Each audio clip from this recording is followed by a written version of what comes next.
Hey everyone, I'm B.A. Parker, and you're listening to Code Switch. Now, today we've got a great treat for you.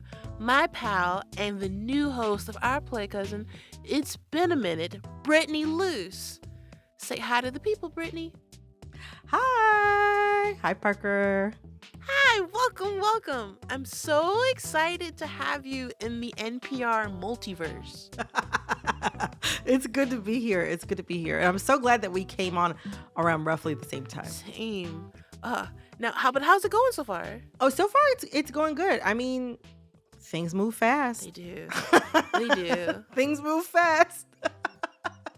We got 2 episodes a week every week, but it's been really fun, and I love my team. It's been a good time. I know your team, and they are lovely. They are. Now, I've been a fan of yours for a very long time. You've listened to almost like everything you've done, from your work on the Nod, and then work from, for sure, like your work on the Nod and your work on For Colored Nerds. Like, I've been a very big Brittany Luse fan. Thank you, Parker. That means a lot because you know I'm a B.A. Parker fan. 100% down to the socks. But how has your experience on those shows influenced the way that you approach your new role as the host of It's Been a Minute? You know, I think they're actually really similar. Like, the way It's Been a Minute works is to look at like the world around us through like news, pop culture, politics, and although For Colored Nerds and The Nod were specifically mostly like pop culture shows, The Nod specifically was also a Black culture show. We've covered everything from like talking about the newest Power reboot and Black female antiheroes on TV to talking about like climate crisis and abortion access. Like, we cover it all. Between the two of those shows. And I think it's the exact same thing with It's Been a Minute. We could talk about what the movie that's number one at the box office on a given weekend. But that goes into so many other aspects of conversation, whether you get into business, whether you get into how casting works or how studios make money or why a specific topic even, has become a popular film in the first place. What I love about you and your interests is that they do run the gamut. Like, I've seen you and your faithful live tweets of Married at First Sight, or like the importance of like 1990s Mini Driver in Circle of Friends. Like, that is iconic. Oh, it's such a good movie. Benny Hogan for life. That's my girl. Also, then do a story about Black maternal health. I mean, everyone contains multitudes, but you really contain multitudes. Thank you, Parker. I appreciate feeling seen in that way. I mean, the thing is that I think a lot of times Black audiences are served so poorly. Like, we don't know anything, like we don't have any awareness of anything, like we don't have any interest outside of like the most base, most like broad, slice of pop culture. Fair. And in actuality, Black culture and Black pop culture is so much more varied than that. It is so much richer than that. And yeah, there's so many things that we're interested in. I just, it's always been my goal to show that off. I love that. And I'm seeing like all those layers and interests really translate into the Brittany Luse era of It's Been a Minute. For today's episode, I'm excited to showcase some of your talents for our listeners at Code Switch. Your first week on the job, you covered one of the most important gubernatorial races in this year's election. You interviewed Stacey Abrams. She's running for governor in Georgia. Tell us more about that interview. It was a great privilege to be able to talk to her at this moment in time.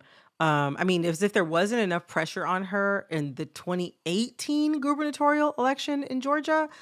So it was really interesting to be able to get into her head a little bit and see sort of what she's thinking about and how people project a lot onto her as almost this like savior that's going to fix American democracy. I mean, haven't you heard she turned this ship around? She's gonna everything's gonna be all right after she fixes it. Right. I mean, it's almost like people think that she's like it's almost like she's got like a Mary Poppins bag that just has everything in it that's gonna like give us the spoonful of sugar to help the medicine go down. And it's really too much to put on a person. But the way that she put it, she said that she always rejected the black girl magic narrative. That was really surprising to me. I think for someone like Stacey Abrams and for many also everyday black women who are in positions where people kind of see them as somebody that they can look to and lean on. I could absolutely see how something like that would be tiring for her. So it was interesting to be able to not just hear about everything that she's thinking about with regard to this upcoming election season, but also just to get an idea, sort of like what it's like to be in her shoes in 2022, because it's very different than 2020 and very different from 2018. There's this one moment in your conversation where she really sums up the weight of this election if she wins it. Yes, I will be the first Black woman governor in American history. And what that means in the Deep South is seismic. The governor is an extraordinarily powerful job. Mm. Stand Your Ground was signed by a governor. Jim Crow started and was the product of Southern governors. And so having a governor from the South whose grandfather, my mother's father, was born 25 years after the end of slavery, I carry with me a legacy and a vantage point that says that I'm going to work harder than anyone ever has to live up to the legacy and the opportunities I have been granted. My conversation with her just made it even more clear how consequential this specific race is. And it gave me a lot of insight as to what's at stake for like Georgians and Georgia voters, but not even only Georgia voters, but like a win for her has the potential to really shake up deep South politics. So to understand sort of how we get Stacey Abrams, how we get to this specific moment in American politics, I spoke with Dr. Christina Greer. She is a professor of political science at Fordham University, and she has long studied how Black political leaders gain power. And she's actually working on a book right now of how we kind of got to Stacey Abrams and this specific moment that we're having right now with Black women in American politics who've amassed a decent amount of power. She has really strong ideas about who Stacey Abrams' sort of like political forebears are. So, for the first part of our episode with you today, we're going to play that conversation between you and Dr. Greer. And Greer starts that conversation by telling you that to her, Abrams is the culmination of a long history of Black women fighting for influence. If Fannie Lou Hamer and Barbara Jordan had a baby, 50 years later, it'd be Stacey Abrams. Fannie Lou Hamer and Barbara Jordan, two iconic Black political leaders, both from the South and both effective change makers in radically different ways. Barbara Jordan was an insider who built coalitions first in the Texas State Senate and then as the first Black woman from the South elected to the House of Representatives. Fannie Lou Hamer was an outsider who mobilized grassroots networks to challenge the Democratic Party. For Christina Greer, Abrams is a hybrid, someone who organizes inside and outside the system. It's really important also to remember Barbara Jordan was Black American, as is Stacey Abrams, as is Fannie Lou Hamer. As someone who wrote a book called Black Ethnics, I do actually think about the power of ethnicity. So Shirley Chisholm, Guyanese. Kamala Harris, Indian and Jamaican, right? When Barack Obama, Kenyan and Kansan. So when we think about people who were able to be on this kind of national stage, Right. it isn't lost on me that they're not Black American. Right. If U.S. chattel slavery is the original sin of America, I do think that there is still something about the dichotomous relationship between Black people and white people, Black people who are descendants of U.S. chattel slavery, that is still unresolved. You know, you brought up a really great point, which is... Tell me more. Well, in talking about Barack Obama, Shirley Chisholm, Kamala Harris being not of what I call like African American or Black American heritage, Stacey Abrams is. The JBs. What do you say? The JBs? Like when people are like, "Oh, where are you from?" It's like, "Oh, I'm from Detroit." It's like, "No, where are you from?" It's like, Louisiana, then Detroit." And then it's like, "No, where are you from? Like, where are your people from?" You're like, "Oh, I'm just black." So it's, in college, we were just, Yes. it's like, "Oh, we're the JBs." It's The like, we're the just JBs. blacks, right? Because Exactly. everyone else is like Guyana, Bermuda, whatever it may Yeah, be. and they're like bringing a whole extra flag Yeah. and like different music, a whole national cuisine, and I'm just Yes, like, yes, yes. I'm like, here Here I we are. am, Here JP. we are. But here's the thing. We also have our own cuisine. We absolutely do. Like we also have our own customs and traditions. Like, I mean, that's the thing that, like, we can't forget that the JBs actually are an ethnic group. How does how does Stacey Abrams being a JB translate to how people read and understand her? Well, I think being a descendant of US chattel slavery does give you a perspective on what this country is and what she can be. Mm, And so I'm going on the research for my book, Black Ethnics, but I asked a question about sort of the pursuit of the American dream and like mhm. how feasible it was. And I hypothesized that sort of Africans would be the most invested, Caribbeans in the middle, Black Americans the least invested. We've been here the longest, and that sort of tracks. Yeah. But what happened and what I found in my data was that Africans, not surprisingly, the most invested in the American dream. Part of that has to do with an exit option. Part of it has to do with length of time as the various groups Sure. have been here. Sure. But then Black Americans were in the middle and Afro Caribbeans were the least invested in the American dream. And I think what I found with my interviews with Black Americans and the data was that Black Americans like, we know who this country is. Mm. You win some, you lose some. That is literally the phrase that people kept saying. You win some, you lose some. So it's like, hey, you might end up going to a top college and getting a great job at NPR. You might get caught with some weed and end up in jail for 5 years, and the rest of your Right. life is history. Hey, that's just what this country does. Like, we've seen it. I think the frustration that we're seeing with Caribbean immigrants is that, my data showed they were like, well, wait a minute. I came here the same time as someone from Asia, someone from Latin America. Why Mm. is it that my life chances are totally different just because I have a Black prefix to my immigration status? Mm. So this is a much larger conversation about the power of Black ethnicity. And so I think a lot of Black Americans, Stacey Abrams included, fundamentally understand who this country is, but they also understand the possibility of this country.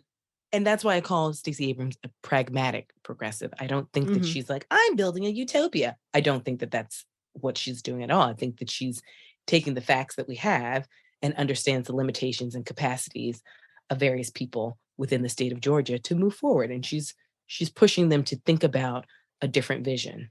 And it's not just whites, it's not just blacks, it's like a holistic vision of like what Georgians could look for. You brought up this whole like pragmatic progressive thing a couple times.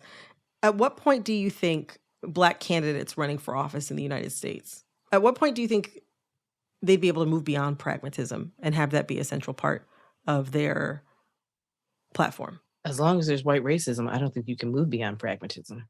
Hmm. I mean, Black voters are the most strategic voters. We oftentimes have to vote against our own first choice options because we understand white voters. We understand that the vast majority of white voters see any gains for anyone else as a loss for them.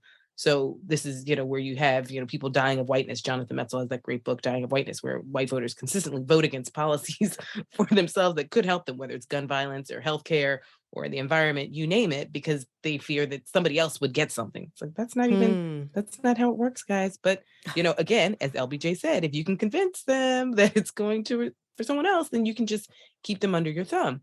And so I do think that, Black people understand white people. We have to understand white people. We have to know the capacity of white people because that's the only way you survive in this country, let alone thrive. We have to. It is a survival tactic. So you may want something, but you understand the capacity of a white voter where it's like, well, that's not going to happen. So you vote pragmatically. Like, I don't think that the vast majority of Black voters were like, I love Joe Biden. This is going to be the greatest vote in my lifetime. But they're like, you know what, Bernie Sanders, this isn't going to sell. So we understand our mere survival is such that we have to understand our communities, but also the capacity of white voters to agree or disagree. So Abrams is not the only Black candidate on Georgia's statewide ballot. Mhm. In a Senate race, we've got incumbent Senator Raphael Warnock. He's also on the ballot with his divisive opponent, former football player Herschel Walker. There's been some talk that some voters may decide to vote the Democrat Warnock into the Senate and keep the sitting governor, Republican Brian Kemp, who's white, Yeah. and Stacey Abrams' opponent. Kemp and Warnock have completely different platforms, and yet people are projected to vote for both of them. I didn't say voters are rational. Not all voters. Some are And, strategic. Not all of them are rational. I wonder, what does that split say about Georgia's willingness to elect a Black woman governor? Well, I mean, I think, the purpleness of Georgia is happening and it's real. I think we also have to just be very honest. There are a lot of people who will not vote for a woman ever. There are a lot of women who won't vote for a woman ever. We saw that. And they'll tell themselves whatever they need to tell themselves. But the mental gymnastics when someone is explaining to you why they couldn't vote for a qualified woman is the most interesting series of gymnastics you've ever seen, because it's just excuses and musings, And so I think that that's going to be a percentage of the population where no matter what it is, they just can't do it. And we have to remember that's women, especially white women specifically, right? White women have always voted for the Republican presidential candidate every single year since 1952, except for two times, 1964, my favorite president, LBJ, and 1996, second election of Clinton. Other than that, white women have voted for the Republican candidate. So we can't just assume that Stacey Abrams is a female on the top of the ticket, that she's going to just get women. Pull a women vote, yeah. I think it's also different when someone is an incumbent. Stacey Abrams is not a sitting governor. So Raphael Warnock is. So I think being a sitting member of the Senate is also an advantage. And some people do have the common sense to recognize that someone like Herschel Walker does not have the mental capacity to handle some of these hard questions that are asked of a U.S. senator. I think you were going to have a percentage of people who were like, this is a bridge too far. So either they're going to vote for Warnock or they're just going to leave it blank. If they can't bring themselves to vote for a Democrat, they might just say, you know what? Herschel Walker can run a football, but I think that's where our talent lies. Okay, so I have to ask you, I mean, this is like the big summation question. After everything we talked about, the books you've written and have yet to write, are writing currently. Now you sound like my editor. TikTok, Greer, TikTok. Well, I'll say this also. I mean, in addition to Stacey Abrams, there are two other Black women who are also running gubernatorial races, one in Alabama, one in Iowa. So we got three. To say nothing of the Senate. Speaking specifically, though, about governorship, do you believe that a Black woman will win a governorship in 2022? I see you waffle. Like, physically, you are waffling. You are back and you are vacillating. I would love to see it. But so much of what I teach my students is, differentiating between what you want to happen and what you think will happen. If we are going to see a Black female governor, I think the best chance is encapsulated in Stacey Abrams and her team, right? Her team that understands the full state. They're not putting all their eggs in the Atlanta basket. Like, they fully understand this is a statewide strategy. What are the costs if Stacey Abrams loses again in 2022? Yeah, I hope that it doesn't dissuade people who were really galvanized into feeling like, this system is rigged and, there's no need in participating. I really hope that that's not the case. And I know that, obviously Stacey Abrams is talked to voters about like, hey, sometimes your candidate doesn't win. That doesn't mean that you pack up your marbles and you leave democracy forever, that's not how it works. But I do, in talking to my students, especially for first-time voters, it's sort of, if their candidate doesn't win that first time and that sense of disappointment is so severe, it is really imperative that you sort of capture them to make sure that they don't feel like this has been it, because that's surefire way for nothing to change in the future. We've got to take a break now, but I'm really digging this theme of talking about powerful Black women. So when we come back, we dive into another episode of It's Been a Minute with Brittany, this time about the film The Woman King. That's after the break. Stay with us. Support for this podcast and the following message come from the Duckhorn Portfolio, Napa, California. Founded in 1976, the Duckhorn Portfolio's 10 luxury wineries include Pinot Noir powerhouses Calera and Goldeneye, and household favorites Duckhorn Vineyards and Decoy. This holiday season, elevate your celebrations with some of wine country's most coveted wines. Discover more at duckhorn.com/NPR. Parker. Okay, now you say your name. Brittany. Code Switch. We're back with Brittany Luse, the new host of NPR's It's Been a Minute. Hi, Brittany. Hi, Parker. Even though Brittany's only been on the job a couple of weeks, she's already got some greatest hits. And we here at Code Switch thought we've got to share the wealth with our listeners. So up next, you broke down the film The Woman King. It's a movie that's had a lot of success recently, and it's about an all-woman warrior unit defending a West African kingdom against the slave trade. Now, why did you want to talk about that film? Well, I mean, it was a movie that I had a lot of anxiety about. The story sounded compelling. I love Viola Davis. Cast was amazing. But also, it's like a story about a West African tribe in the 1800s, told from like an African American perspective with like a big Hollywood budget. Even though it was based on a true story, it felt like there was so many ways that this movie could have kind of gone totally left. But actually, it was pretty well done. Like as a movie, it really works.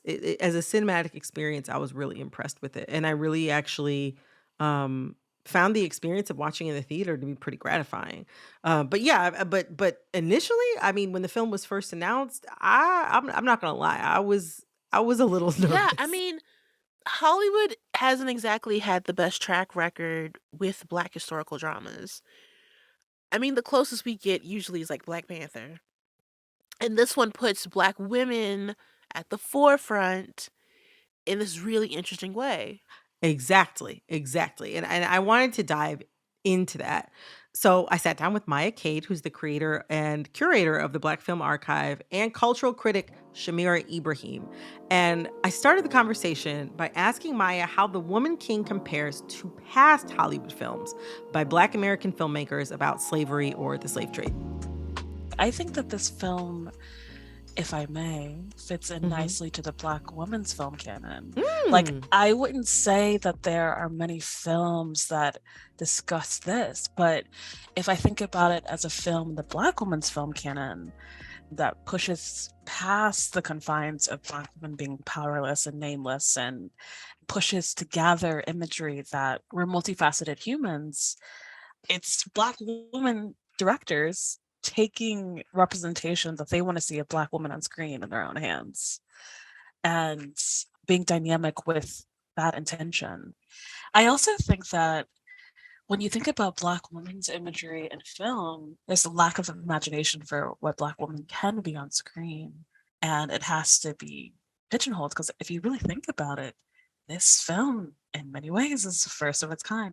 I wanted to actually specifically also like pitch it toward you, Shamir, because you wrote a really fantastic, well-researched review of the film. Could you please sort of lay out what this conversation is kind of about around the historical accuracy of the Dahomey and their participation in the slave trade? Like you mentioned that the depiction of slavery in the film was maybe oversimplified. Can you lay that out? Yeah, I was like, you just gave me an easy task right there. The Dahomey Amazons have, been known, of course, for their reputation as warriors, right? But also have established a reputation as part of the biggest slaveholders of the region, being responsible for the second most active slave-holding port, right, for the door of no return. If we're lionizing the Dahomey Amazons and the Dahomey Kingdom, we are by proxy then lionizing Africans who were, one, actively participating in, and two, actively supporting the transport of slaves.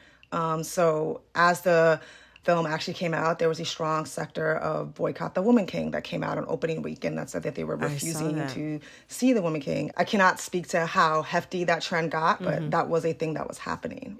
And I think it's very easy to say that people are perpetuating myths or perpetuating inaccuracies and not sit in the reality of this is a history that's been undertold, right? This is a history that is irreconciled on both sides of the Atlantic, right? I've spent time in Ghana. I've lived in Ghana for about 6 months back in 2010. This is something that's undertold on that side of the Atlantic just because of the amount of pain and, shame that comes with that. Because, when people are stolen, those are entire communities back on the continent as well. Like those are entire villages. So for example, when people talk about the Dahomey as slavers, quote unquote, they're talking about the Dahomey capturing Yoruba kingdom. So those are entire Yoruba communities that lost people, right? That's not like a mythical vacuum that became African Americans, you know what I mean? So there are entire Yoruba communities that lost ancestors. And when you think about that level of pain that still reverberates on the continent, that's still very visceral for many people. And I think sometimes we forget that that was not that long ago. So I think part of the problem that Gina Prince Bythewood is getting through is that the film does a lot of what you're expected to do in filmmaking, which is show not tell, right? But how do you do show not tell when this has not been told, right?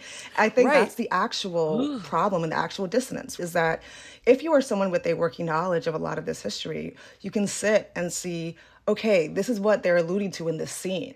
And those are kind of the working gaps that tend to come up in something that is as Latin as this, that affects the entire Black diaspora, where there is such heavy topic matter when we're at a cultural moment when we are literally fighting American government to preserve our history, right? Here in the United States. And so unfortunately, Gina is not just fighting Hollywood, she's literally fighting American history. And that all comes to a fulcrum for her when she's trying to do her magnum opus, which, yes, in an ideal world, should give her the liberty to play around and let her take her liberties. This movie was not going to resolve this issue. I don't think it should have been expected to resolve this issue. It should be allowed to exist as a Hollywood film. I'm really glad you brought up that point about history, because the thing I keep thinking about is I'd love to go back in a time machine to talk to people before and after Malcolm X came out, right? It seems like so frequently that stories like this will crest in entertainment and will become these big budget films before they make it into discourse in any other way. It's almost like you have to make the story saleable before people will then go back, or discourse will then wind back to whatever historical record or research or historians are out there. I'm not saying because people are not necessarily uninterested. I think people can see from the response to The Woman King that lots of people are very interested in knowing stories like these. But to your point, even from a historian's perspective, this history is not as accessible as other historical narratives are. It's almost like you have to sell the story so that it ends up on a big screen before it can end up in a book. Yeah. And to that point, even if there is text, Hollywood and just white supremacist culture at large is very comfortable with the idea of whatever is constructed for the screen existing as the historical record. The amount of people I know who refer to the Malcolm X movie, Spike Lee's movie, which is sourced from, of course, Alex Haley's biography of Malcolm X, right? As if that is the authoritative record of Malcolm X's life, as opposed to one, reading Alex Haley's book, which of course has been disputed in different parts, because that has been the most, popularly distributed version of Malcolm X's life, right? And it's unfortunate that Black filmmakers are burdened by that, right? Stuart Hall said it really well when he was writing about the formation of Caribbean cinema. He talks about this idea of that cultural identity is a matter of always becoming. And everything is historical. And so the historical must undergo transformation. And Black people are very deeply rooted in history.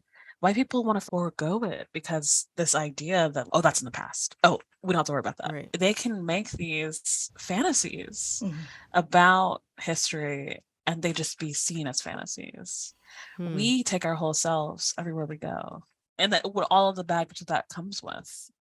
I want to touch on the valorization of kings and queens. So Black Americans like myself have long held on to images of African royalty as a means of imagined past.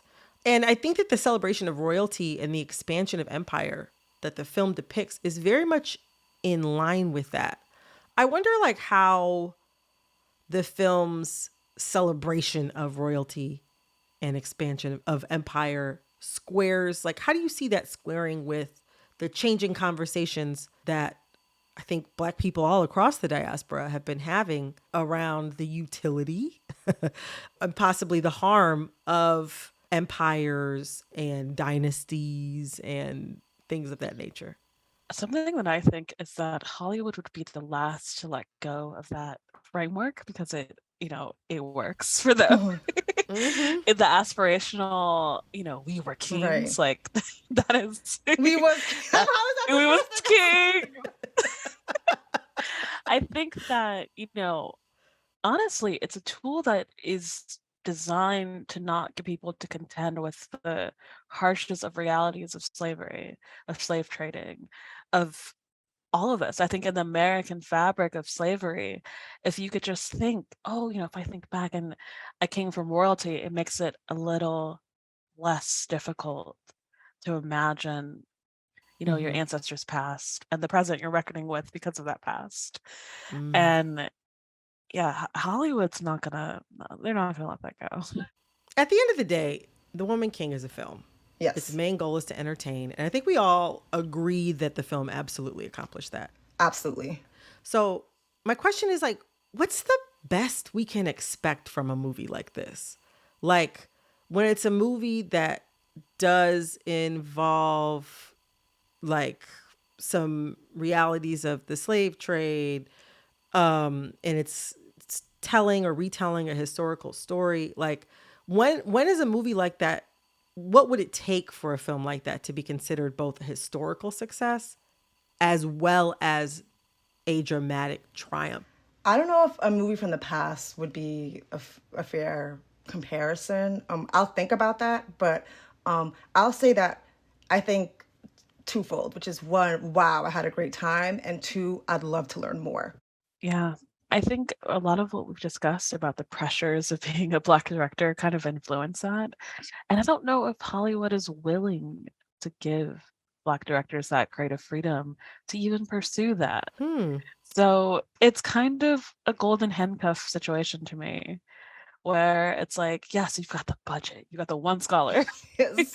on your film. That's what we're giving you. We're checking this box. So I think this would have to be an independent work, a work that a filmmaker decided to make on their own and engage with history and understand that films, as we said, are seen as the source of history.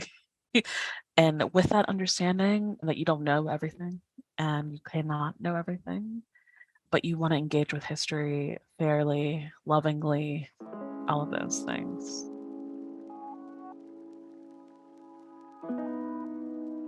Thanks, Brittany, for bringing this convo to us with Maya Cade from the Black Film Archive and culture critic Samira Ibrahim. It was really, really, really fun. It felt like the sort of like decompression session that I needed after the film to be able to talk about it with two other Black women in that way. It was great. It's been so fun talking with you. Thank you so much, Parker. It's been so much fun talking with you. I'm so glad that we are work neighbors once again.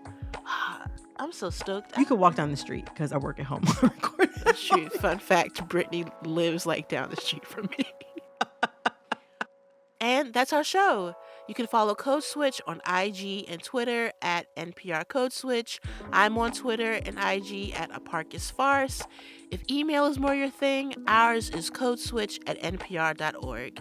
And subscribe to the podcast on NPR One or wherever you get your podcasts.